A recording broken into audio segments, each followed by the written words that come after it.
Today we are doing a pretty in-depth install on my NC Miata. My engine bay has been a little bit iffy.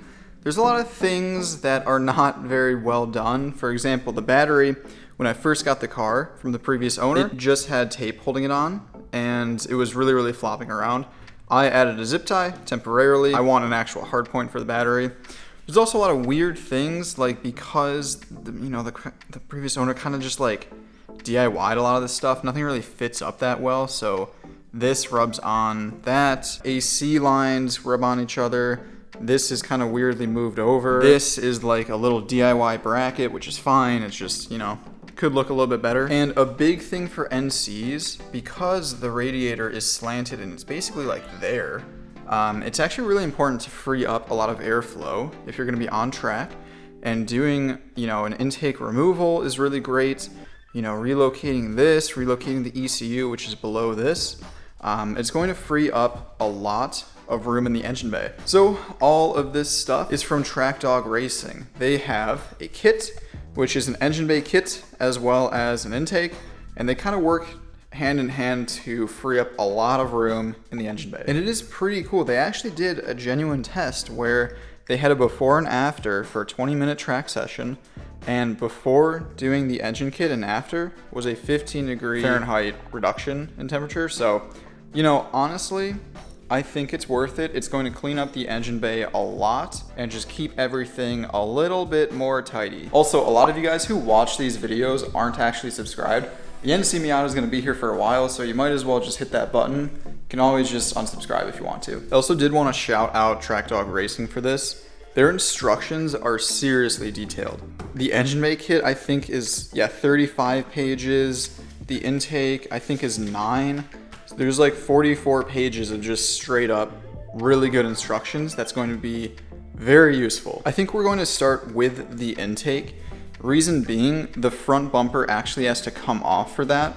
Once the intake is installed, I think they said that you can service the filter from, on top of the engine, but to install, we do have to remove the bumper, and I think that's going to be the most time-consuming part of this. I think it's a good first step. Removing the front bumper is pretty straightforward on an NC Miata. Go under the car, remove a bunch of fasteners, do the same for the fender liner, and then remember a couple nuts on either side of the fenders. Then you go up top for all of the remaining bolts, and it'll pop off. I also did some cleaning as well, just because I have a little bit of OCD. Okay, I've got the bumper pulled off. Wasn't horrible to do so, just a lot of fasteners here and there.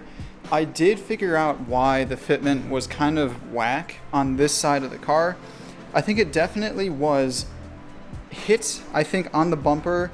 Maybe they hit a curb and the bumper sort of bent back, because this area is all plastic welded up.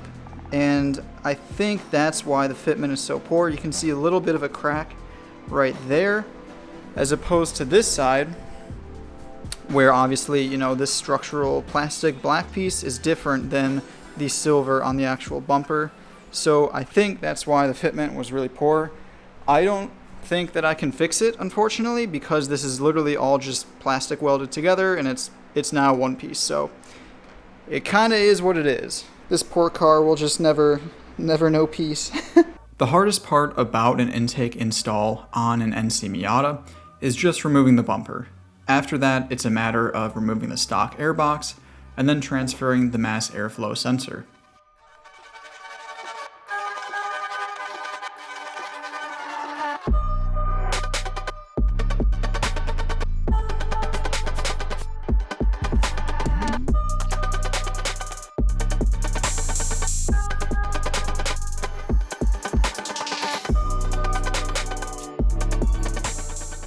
And after some clearancing for the new air filter, I just threw on some paint to prevent rust.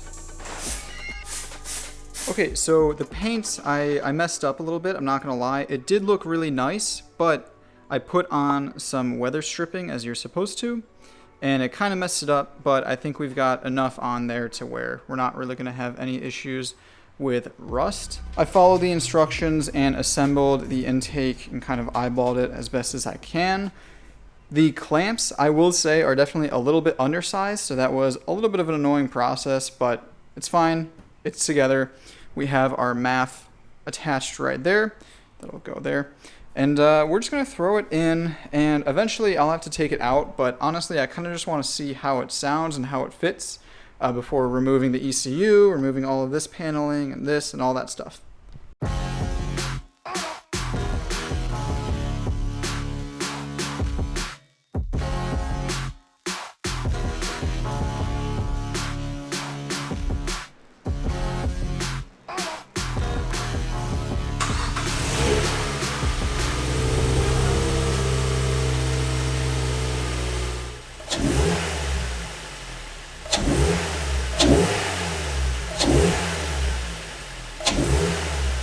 So the intake sounds great, but I took it out because I'm going to carry on with the rest of the install. I did end up keeping the plastic sort of shielding. TrackDog Racing actually recommends taking this out for airflow. However, I'm a little bit worried about driving the car in the rain because if this is out, there's just an open gap and water can get in. I don't know how likely that is because the water essentially would have to go like upwards, but I don't know. I still don't feel comfortable. What I ended up doing was cutting a big hole in the side, and so the air filter will sit about here, and it'll be able to get some fresh air from this area. Removing the ECU frees up so much airflow to the radiator, it is crazy. I used the included bracket to move the ECU vertical instead of horizontal, and the harness did fight me a little bit, but I found a decent way for it to connect to the ECU without having any major kinks or rubbing on anything.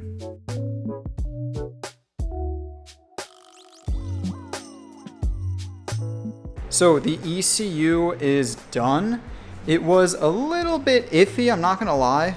You definitely have to bend the ECU connectors at a pretty drastic angle.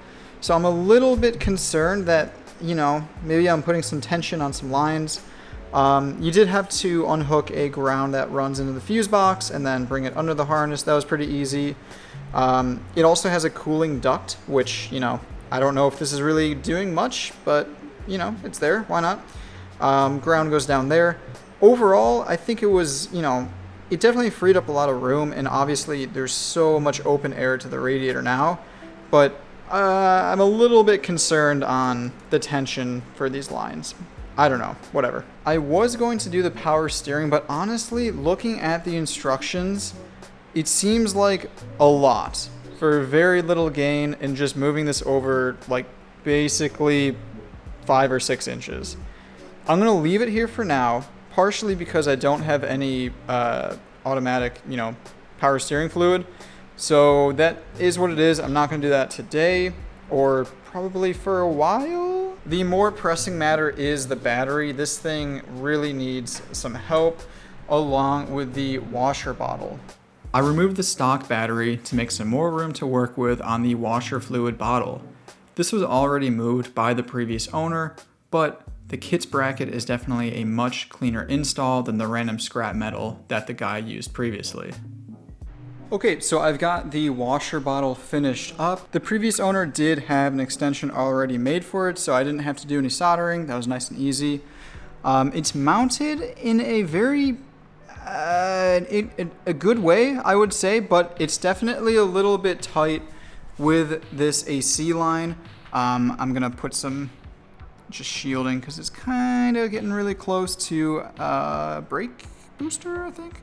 I cut off one tab. That was very easy. There's the harness plugged in down there. It goes into an OEM bolt hole down there. Here is a ground that you have to kind of, finagle. It's pretty easy. Overall, I think this is gonna work. It's, it's just a little iffy with this line. I don't know. I'm sure it's fine. The battery is the last thing that we have to tackle in the engine bay.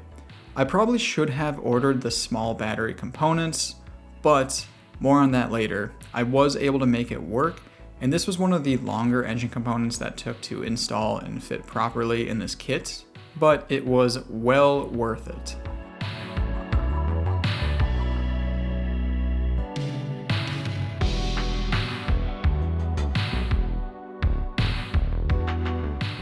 So I am installing the battery at the moment. I ended up actually bending this AC line just to get some clearance. Very easy to bend, but definitely don't do it too much, otherwise it could explode. I also bent it back here, so that's not touching this washer bottle anymore. That looks good.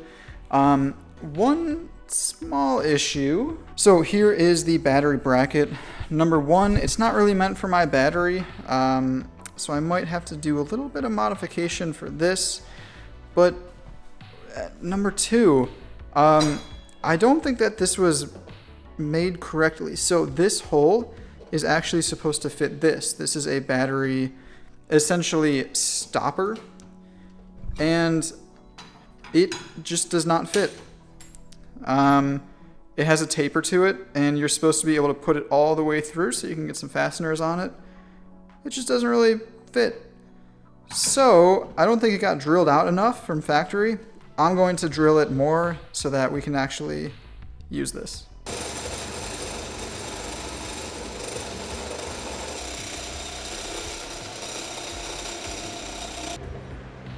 There we go. See, now we can actually fit the thing through all the way, and now we can actually fasten it. All right, not great on that one. So it's actually been a few days, but I want to show you guys kind of how it turned out. I was able to fit the switch in after I drilled out that hole. It actually is pretty cool. It's not going to be super useful for me, but you know, if this is like a race car and you only drive it every once in a while, it's definitely useful just to be able to flip the switch. Battery is completely disconnected from the car. In terms of the bracket, I did have to essentially order an Amazon kit that has another tie down. Reason being, I actually ordered the OEM battery option, which is why it's so wide, but I ended up getting this battery for my brother because he just had it kind of lying around. My plan was to use an OEM battery, but I didn't. So that's why I couldn't really use it perfectly the way that TDR sent it. I straight up just went on Amazon. I just grabbed a universal battery tie-down kit. It has 2 rods, the fasteners, whatever.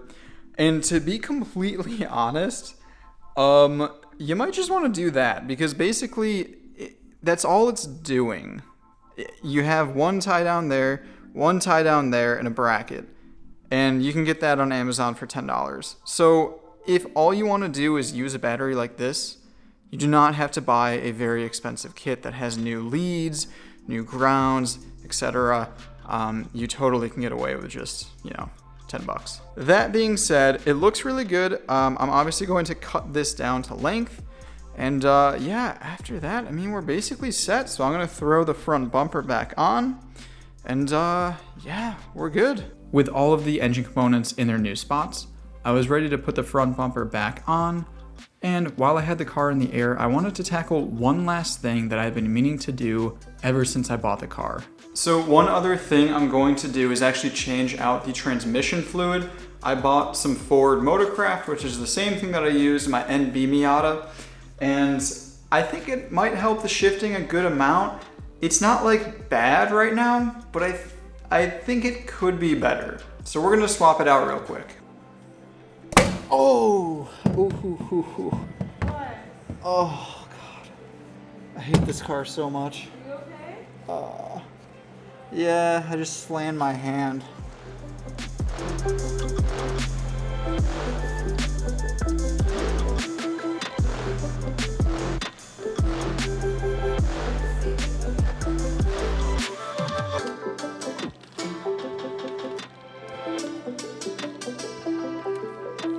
Yeah, so it's been a few weeks. I've lived with the car, the intake, the new transmission fluid, all of the little engine accessories that have moved things away. Let's get some thoughts.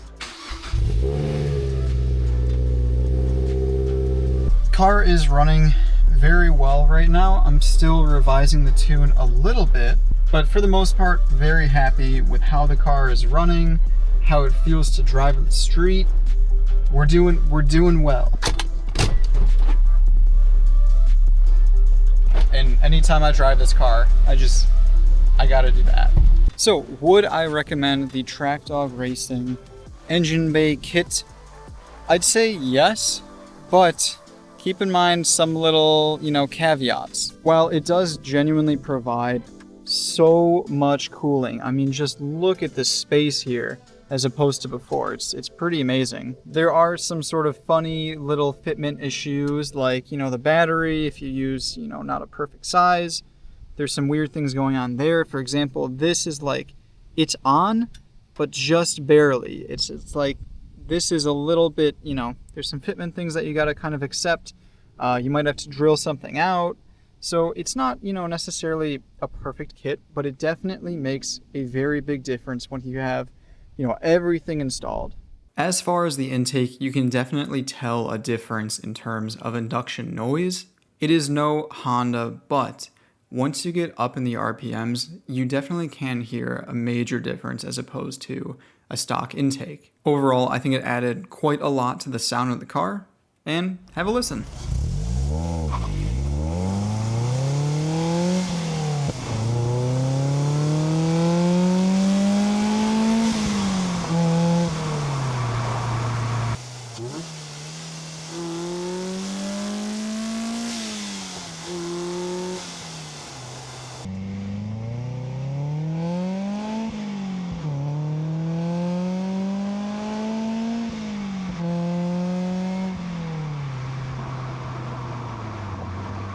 I think the ECU is a no-brainer. Clearing up all of this room right here was huge.